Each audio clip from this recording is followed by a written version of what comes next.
ჩვენი სტუმარია ლევან ცხადაძე, მუსიკოსი, კლარნეტისტი, ახლა უკვე დირიჟორი. და ჩვენ გადაცემას ვაგრძელებთ. მოკლედ ბიოგრაფიასავით რომ მოგვიტანდეს იმდენი რაღაც მაგისტრატურა ამსტერდამის კონსერვატორიაში არაერთი კონკურსის გამარჯვებული ფრანსუა ლელოს ჩასაბერ საკრავთა კონკურსი და ლიზა ლეონსკაიას სტიპენდიანტი და არაერთი ორკესტრის, ესე იგი პირველი კლარნეტიც არის. მოკლედ ზოგადად არაერთი პროექტის სულის ჩამდგმელი და მოდი დავიწყოთ. მოგესალმებით, დიდი მადლობა დაპატიჟებისთვის. რა ვიცი რა მოკლედ.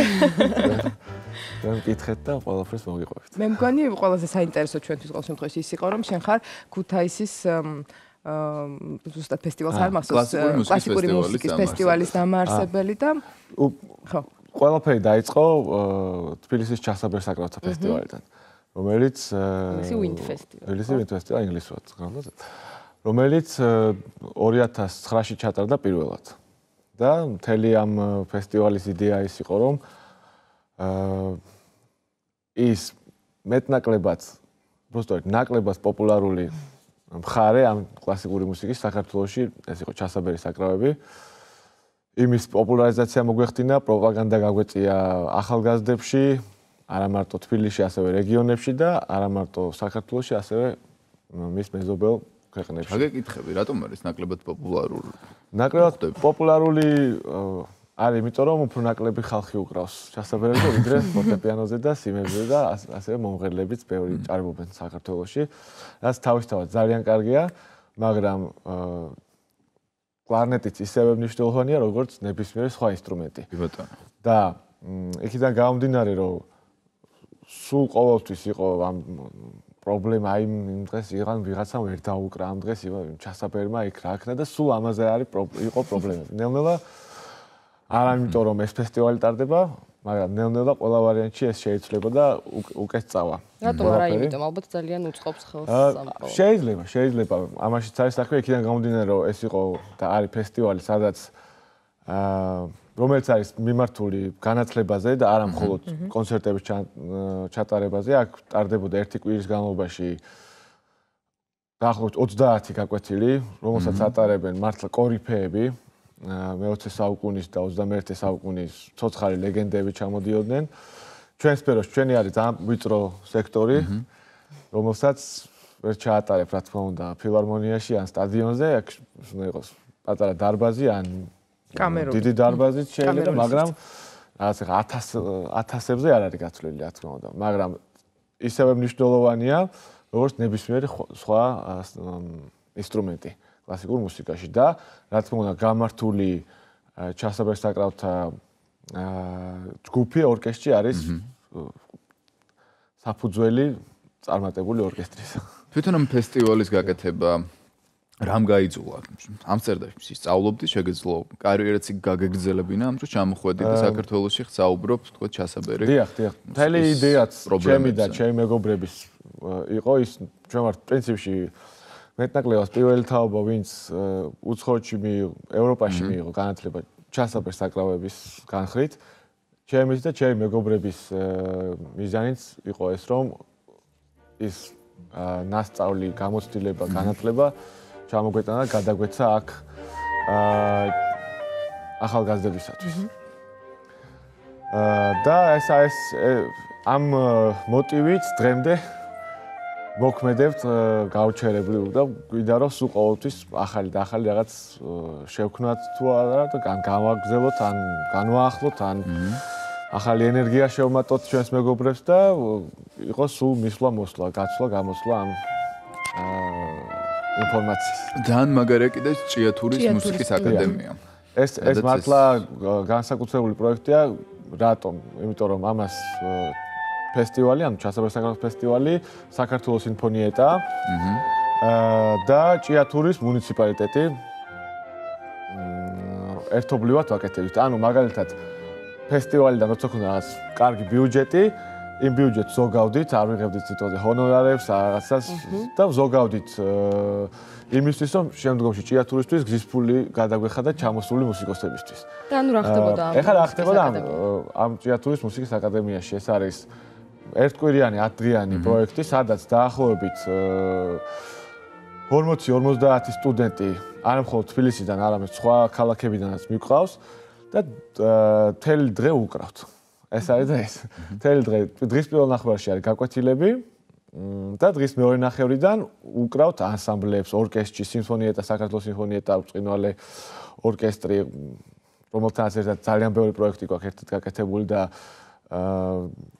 ძალიან დიდ მნიშვნელობას ვანიჭებს სწორედ ამ ძველი მუსიკის განვითარებას, მოცარტის, ბეთჰოვენის, ჰაიდნის, ბაროკოს მუსიკის განვითარებას, რადგანაც ეს სამწუხაროდ ამის ნაკლებობა იყო და სულ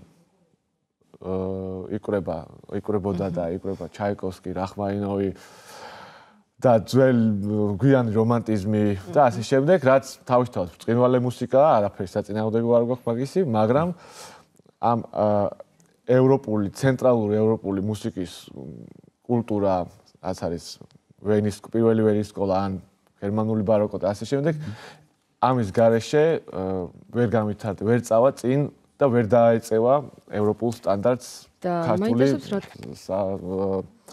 საერთო დონე. მე არ ვალაპარაკობ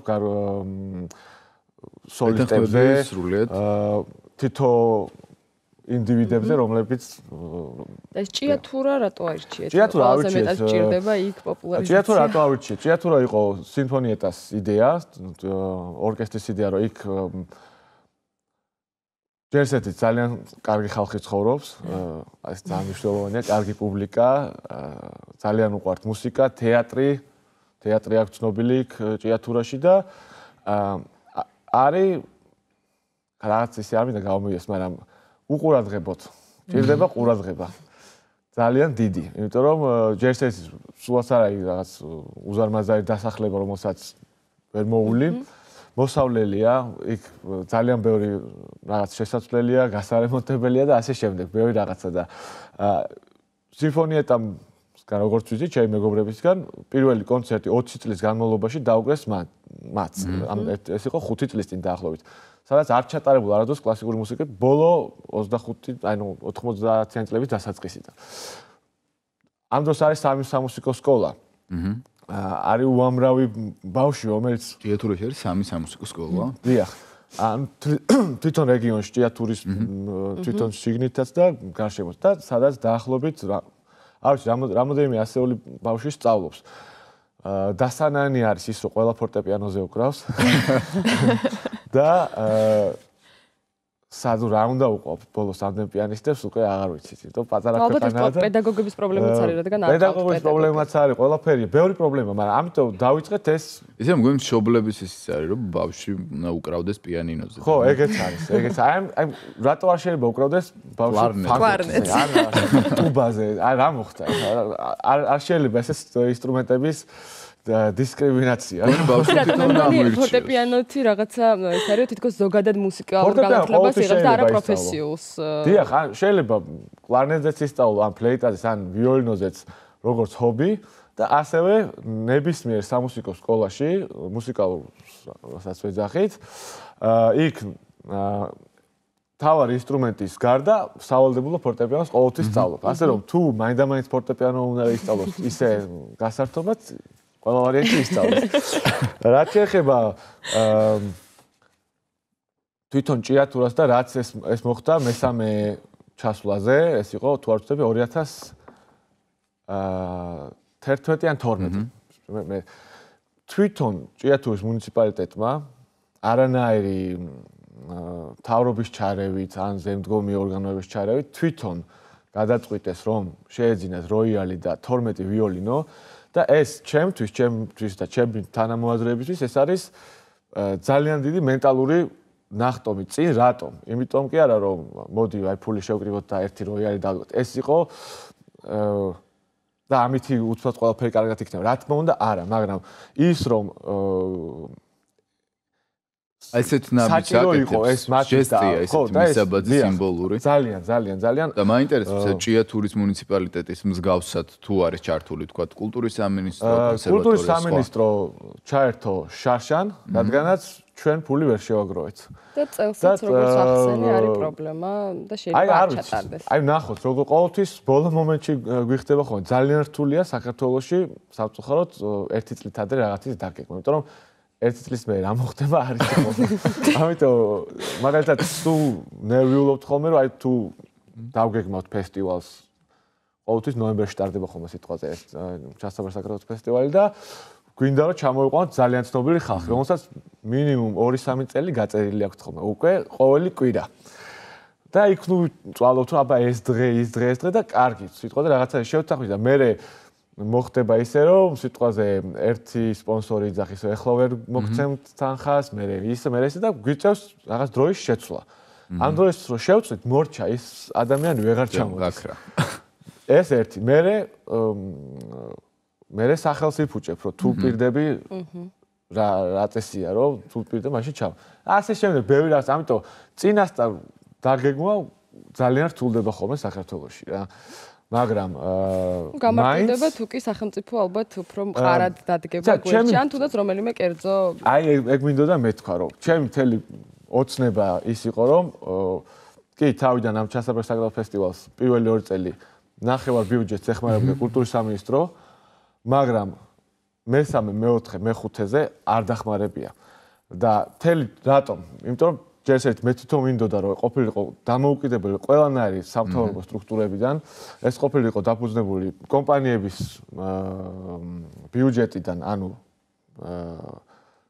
კულტურის კერძო სექტორიდან ანუ ის ბანკი იქნებოდა ეს თუ კომპანია იქნებოდა თუ რაღაც არ ვიცი რაც ნებისმიერი რომ ისინი ხელს უწყობენ კლასიკური მუსიკის განვითარებას რაც მიღებული სისტემაა თელ სოფლიოში ჩავთვალე რომ ესე შეიძლება მაგრამ მაინც ძალიან ძნელია ესე და მაგრამ იმედი მაქვს რომ გონ კანონით არ არსებობს გველმოქმედების შესახებ და კანონის მიღებაც ეს იქნებოდა ძალიან კარი კანონი რომელიც ნებისმიერი ანუ ჩადებული თანხა კლასიკურ კულტურის განვითარებაში იქნება tax deductible ანუ ჩამოეჭრება საგადასახადო გადასახადიდან ხოდა მoni აუცილებელია ეს იქნება ძალიან დიდი დახმარება და ეს ამას ჩვენ ვერ გადავწყვეტს მაგრამ იქნებოდა რა თქმა უნდა ძალიან მაგარი რაღაცა ჩვენთვის თვითონ ქალაქებს რომ მივადგეთ ანუ ჭიათურაზე მაინტერესებს სამი სამუსიკო სკოლა თვითონ ჭიათურას აქვს თავის საუნდი ალბათ ეს მიტოვებული ქარხანა რაღაც ჭრიალი ანუ რაღაც ერთი დიდი ინსტრუმენტია მგონი დიახ ანუ პოეტურად აღწერე ეგრეთ შეგვიძლია მივუძგეთ ნამდვილად ბუნება ფანტასტიკური მართლა ეს საბაგირო გზები მთელს ქალაქზე გადაკიდებული და ანუ თვითონ ქალაქიც რაც საოცარი ქალაქია ძალიან მაგარი და მისტიური თან სულ ცოტა შიშის ქვეშ დადიხარ რომ ქვა არ გადმოვარდეს ზევიდან რაც თავის ეფექტს ძენს რა თქმა უნდა და რა ვიცი ძალიან მაგარი დოკუმენტური ფილმი გამოვა ამ ჭიათურის მუსიკის აკადემიაზე მუსიკალურ აკადემიაზე მაინტერესებს ხა დოკუმენტური ფილმიდან შენ როგორც ვიცი მეცოზე სიმფონიეტასთან ერთად შენ დაკრული დიახ ეს იყო პროექტი ქალბატონი ერისო ბოლქვაძის თაოსნობით რომ შეგვესრულებინა ის შეესრულება სამი თაობის სხვადასხვა პიანისტს პატარა ახალგაზრდა საშუალო ასაკის და ცოტა მეტის ვიდრე საშუალო ასაკის. თუ დაახლოებით ესე. ხვალინდელ კონცერტზე რო ვთხრათ. ხვალინდელ კონცერტზე იქნება მხოლოდ მოცარტი, სპეციალურად მხოლოდ მოცარტი და არა რომანტიზმი. ეს ხვალ თელი იდეა იყოს რომ მემუშავა ამ პროგრამაზე, მოცარტის პროგრამაზე შესრულდება დივერტიმენტო, სადაც მხოლოდ სიმებია, შესრულდება კლარნეტის კონცერტი, რომელიც ერთ-ერთი ბოლო ნაწარმოებია მოცარტის, შესრულდება სავიოლინო კონცერტი, ნომერი 5 და შესრულდება 25-ე სიმფონია, პირველი მინორული სიმფონია მოცარტის, აი ამადეუსი ფილმი იწყება სწორედ მაგ მუსიკით და ძალიან კარგი მუსიკაა. და ვისთან ერთად კონცერტი? ეს არის საქართველოს ეროვნული სიმფონიური ორკესტრი და თვითონ ნიკოლოზ რაჭველის იდეა იყო რომ ყოველ შაბათს ყოფილიყო კონცერტი და რასაც მე მგონი წარმატებით ავთმევენ თავს და ეს არის ძალიან მნიშვნელოვანი რეგულარულად იყოს კონცერტები ადამიანს შეეძლოს რომ აი სიტყვაზე აი 2 თვის მე რო კონცერტი მოდის, იმ კონცერტისთვის ბილეთის შეძენა. აი ეს არის ძალიან მნიშვნელოვანი რაღაცა. და ყოველში აბაც ჩამოსულიყო სხვადასხვა დირიჟორი და ემუშავა ორკესტრთან. ამჯერად შევასრულებთ მეც დაუკრავ თან უხელმძღვანელო ორკესტრს და ეს დღეები მუშაობდით მოცარტის შესრულებაზე. რომელიც ესე ძალიან გვინდა რომ აქ გამithარდეს საქართველოში, ეს არის ახლებური შესრულების წესები, რომელიც დაახლოებით 25-30 წლის წინ დამკვიდრდა თვითონ ევროპაში, როდესაც თვითონ მუსიკოსები ამ მუსიკას მიუძღვნენ არა მხოლოდ მუსიკალური გზნობებით, არამედ როგორც მეცნიერულად, იმიტომ ნებისმიერი გერმანულ მუსიკა იქნება თუ ლიტერატურა თუ მხატვრობა არის ძალიან ბევრი საფიქრი და განყოფილია მეცნიერებისგან. პარტნიორობას გაგიწევს მე ვიოლინე ჯეკი შაო. ჯეკი შაო, ჩემი მეგობარი, ავსტრალიელი მე ვიოლინე, რომელთან ერთადაც გერმანიაშიც, ავსტრიაშიც არაერთხელ გვითანამშრომლია და შვენიერი მე ვიოლინეა და თან სოლოსაც დაუგრავს ორკესტრთან და თან თვითონ ორკესტრს დაუგრავს როგორც კონცერტმაისტერი. ძალიან დიდი მადლობა ლევან. დიდი მადლობა წარმატებები. და ჩვენ მუსიკის მერე უკვე ლიტერატურაზე გადავალთ, ლიტერატურულ კონკურსზე ვისაუბრებთ, მოკლედ დღეს ესეთ დატვირთული დღე გვაქვს. ახლა კი რეკლამის დროა.